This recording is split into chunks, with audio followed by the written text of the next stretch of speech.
Hello, YPOers, and welcome to the Davos Hub.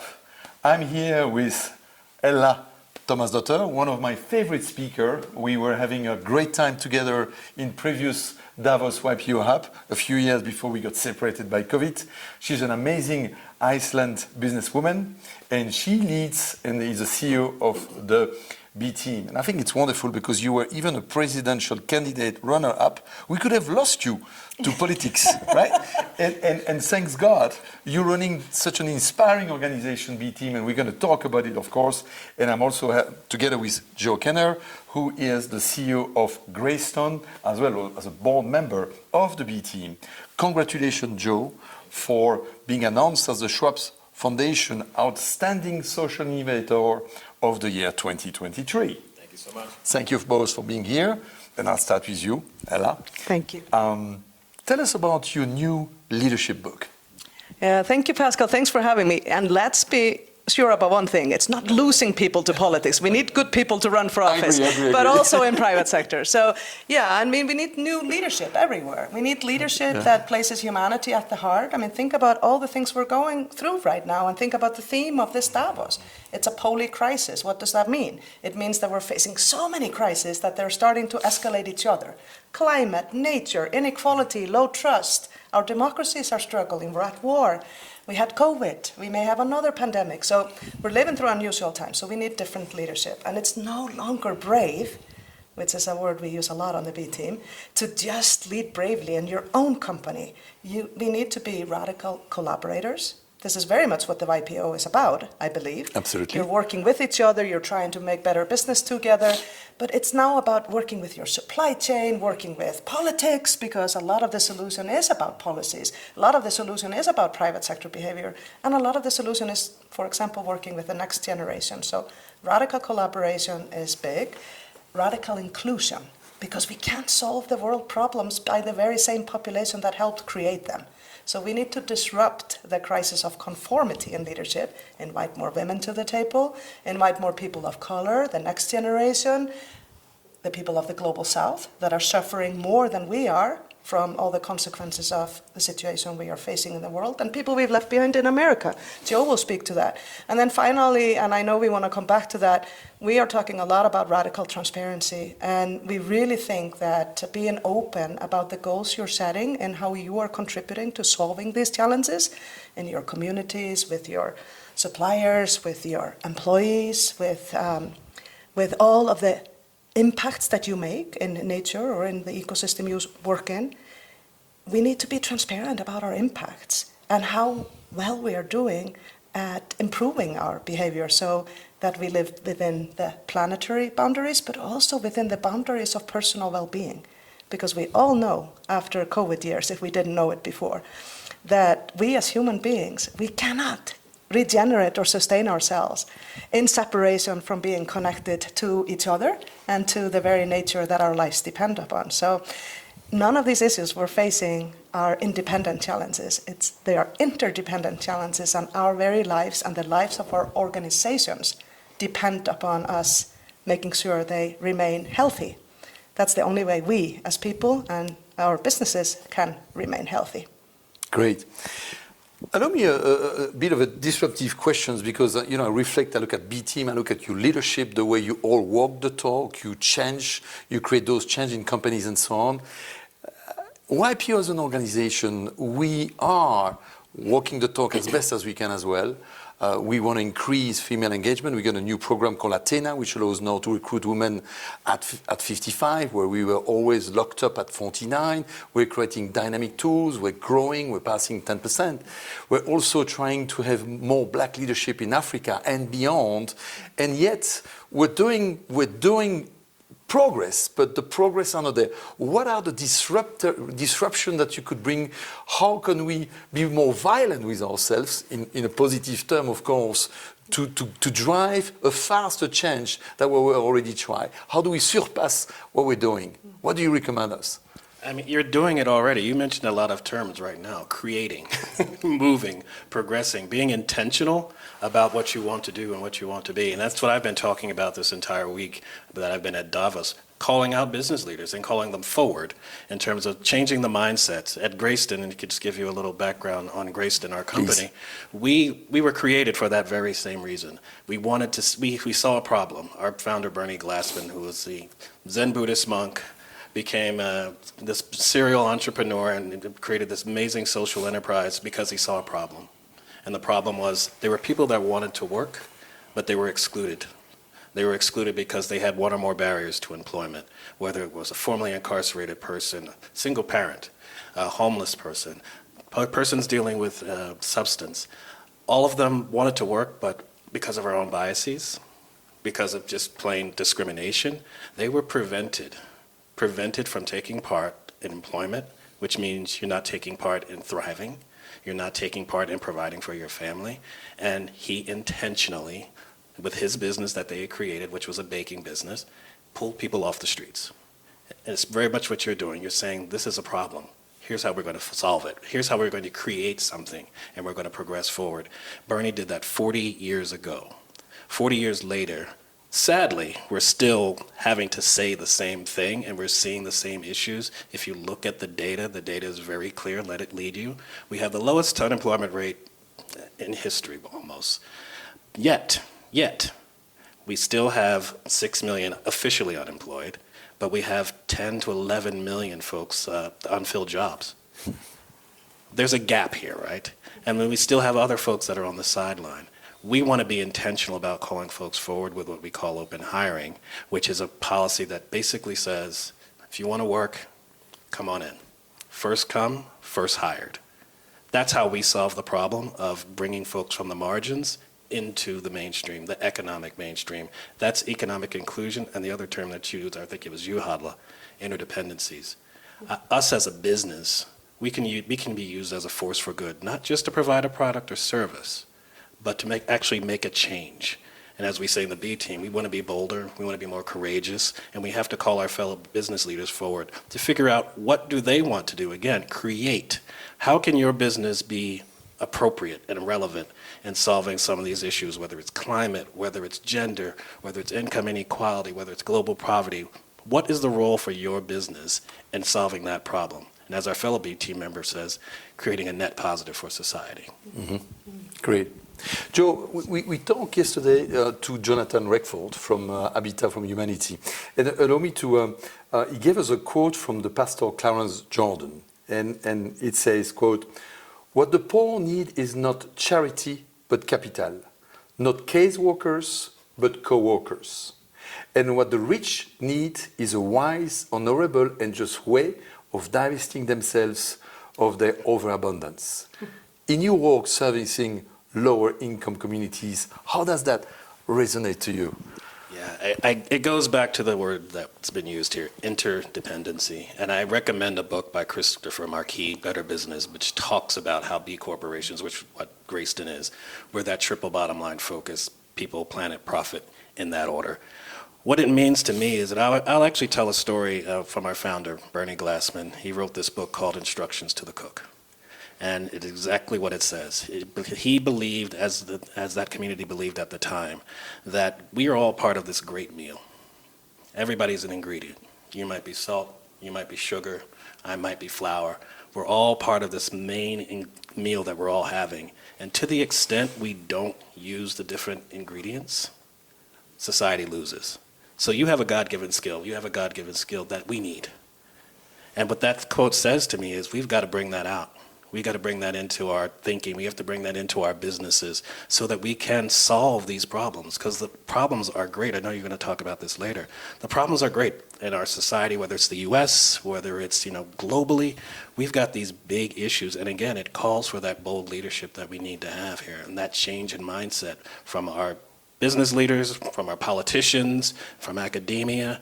We've all got to be a part of creating that grand meal and using all the ingredients to solve the problem, because if we don't, we're all going to lose. And it's not just one group of people, it's everybody loses when we don't have that one ingredient.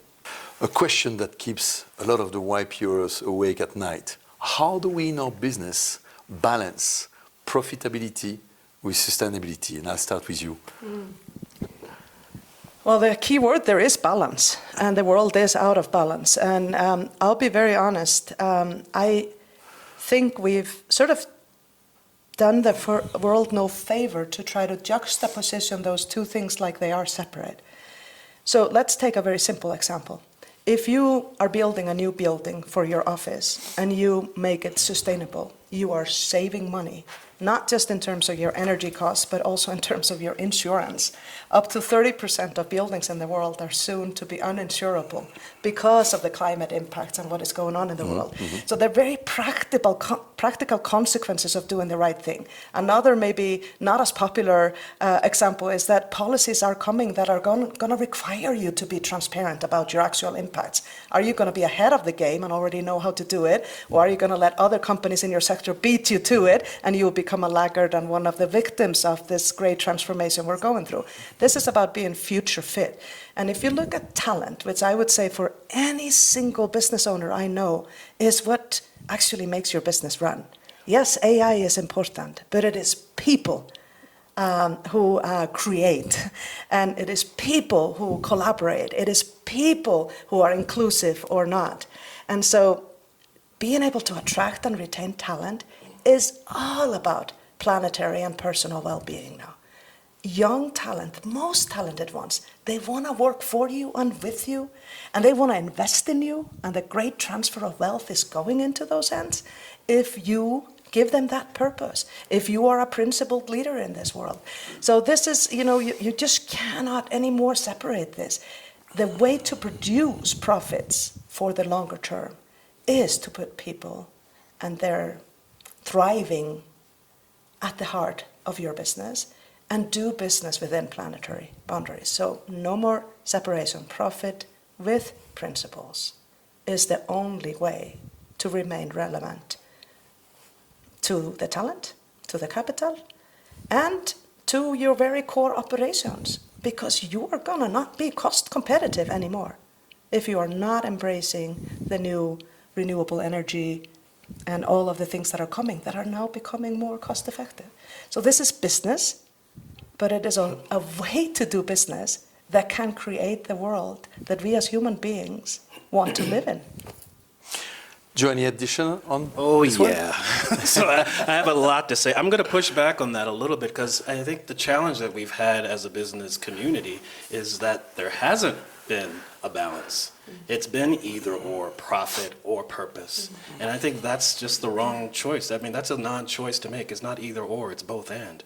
I mean, as business leaders, we have to have a purpose in what we do, as well as make a profit. I mean, that's what we do at Greyston. People, planet, profit. It's in that order. And Halla's exactly correct. People make the business. They're the ones creating the product. They're the ones providing the services to clients. If you don't have good people, you don't have a business. But we've been in this situation now, and we've gotten better. I want to be fair about it. We've gotten better about focusing and having that balance between purpose and profit. But there was a lot of short-termism before. Companies were going for just strict, it's all about the profit and not about the people. We weren't investing in R&D. We weren't investing in learning and development. Now, thankfully, I mean, the one good thing that came out of COVID is businesses are thinking now more holistically about the employee. We are thinking more holistically about our employee. We're all about people in our business because we say we don't bake brownies to hire people. We don't hire people to bake brownies. We bake brownies to hire people. It's about the people. We've got to make investments in them because if they're not successful, I'm not successful as a manager. The organization is not successful in terms of profitability and innovation. We've got to make investments in those things because we might have some short-term gains if we don't, but in the long term, the business loses. And guess what? Society loses if businesses go out of business because now we have more unemployed people. And that's just not the way to go. Very true. One last question, back to you and for both. We're halfway through in Davos on this week, yet if you could walk out with a real strategic decision that is really for you inspiring and the number one, but only one change throughout this week in Davos, and you have to select one, which one should be achieved? I'm going to try and be diplomatic on this one. I would say, what I've been saying these last few days, and I'll actually repeat something that Paul Bennett was talking about when he's the chief, he's the co-CEO of IDEO. I want to get beyond statements. I want to get beyond pledges. Do something. Actually take action. And for me, that action is in the inclusive economy, inclusive employment space. You say you want a more diverse workforce. You say you want to hire good people. Do it. And show us how you're going to measure it. Give us the timelines and just get it done. And quite frankly, I would love to know what you've been doing the last 5 years. And don't tell me about what you're going to do in 2030 and 2050. What are you doing right now? And what have you been doing? Make the change now so that folks can have some confidence in business. Because really across the board, there's trust being lost. We saw that in COVID as well. People are losing trust in systems, criminal justice, business, politicians, our neighbors. We lost a lot of trust over these last few years. We've got to gain it, and we only gain it by giving people the facts and showing them what we're going to be doing and being specific and intentional about it. So we say at Greyston, our open hiring model, that's diversity and inclusion and with substance, because we're showing you how it's done. And if you look at my employees, if you look at our board, if you look at my executive team, it's diverse. And you look at all of our employees, you have every socioeconomic background, you have different languages. That's a diverse workforce. I don't have to give any stats or set a standard. We've done it. And all I'm asking for other businesses to do, follow us. And guess what? We'll show you how to get it done. That's interdependency. And that's how business can be a force for good. Great.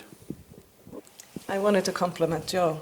This is before answering your question. Because open and inclusive hiring that Greyston is showing the way on, they're also helping others. So when Joe joined the B team, they were already doing it with Body Shop, and they're already seeing, less turnover, greater employee loyalty. They're seeing real benefits. And now IKEA, our chair of the B team is Jesper Broden, the CEO of IKEA. They are picking this up. And there isn't a single company out there that couldn't do an open and inclusive hiring for at least one position. And if everybody did that, we could create a lot of opportunity. Because I think Joe is right, Pascal, and this is what he's so right. We need to show the actions, we need to build trust, because the crisis of trust is being fueled by the crisis of inequality. And we have left so many people behind that we don't trust any institution in society anymore, or even each other. That is a very big barrier to being able to address what I would call our existential crisis, which is the fact that we are exceeding the planetary boundaries. I know we have the solutions to that. New technologies, carbon capture, lots of different ways to move products and people around, build buildings, create products in a circular way. There's so many solutions out there that make great business, but it's hard to scale them, to believe in them, to make them the new norm in a world where we don't trust each other, in a world where so many people feel that they don't have access, including to venues like this in Davos. So maybe my final call to action here would be, what if Davos was in Africa? What if Davos was in Latin America? What if we actually were closer to the very people that are facing that their crops are gone, they can't feed their family, they don't have access to energy whatsoever? The very people that are being impacted by the state of the world already today are women, young people, people of color, people in the global south. And here we are in the West thinking we have all the answers and we just need to talk to each other. So I would just challenge us, at least philosophically, to think about the power of proximity to people who have different lived realities than we do. I think it's going to make every single one of us a better person, just like Bernie Glassman hired homeless people to start his bakery over 4 decades ago, because he saw the homeless people. We live in a world today where we don't even see it anymore. So my challenge is the power of proximity to the very issues that are making our communities places where none of us are proud to say this is what we created. We can create better communities, and every single business, every single one of us has a role in doing so. Can I add something to that? Yes, please. Yeah, because I'm burning with excitement here. I would say the other P that I would add to proximity is progress. And I think that's why we have this crisis of trust, because people haven't seen progress. They've heard the statements, they've heard the platitudes, but they want to see progress. And look, we didn't get into this problem overnight. We're not going to get out of it overnight. So I think we have to be very, clear about how long this could take.